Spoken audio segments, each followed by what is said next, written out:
আসসালামু আলাইকুম এভরিওয়ান, নতুন আরেকটি ভিডিও নিয়ে হাজির হয়েছি।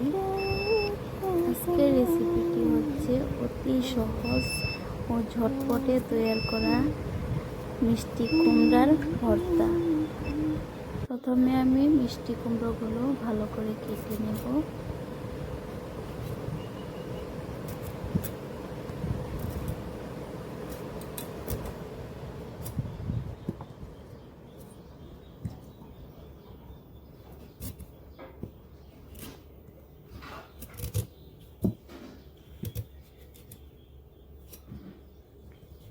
আমার ভালো করে কাটা হয়ে গিয়েছে, ভালো করে ধুয়ে নেব।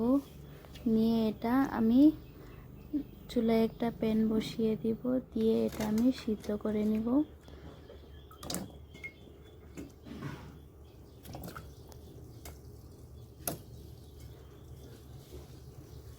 এর মধ্যে দিয়ে দিব আমি কয়েকটা কাঁচা লঙ্কা, দিয়ে এটাকে আমি ভালো করে ঢাকনা দিয়ে ঢেকে সিদ্ধ করে নেব।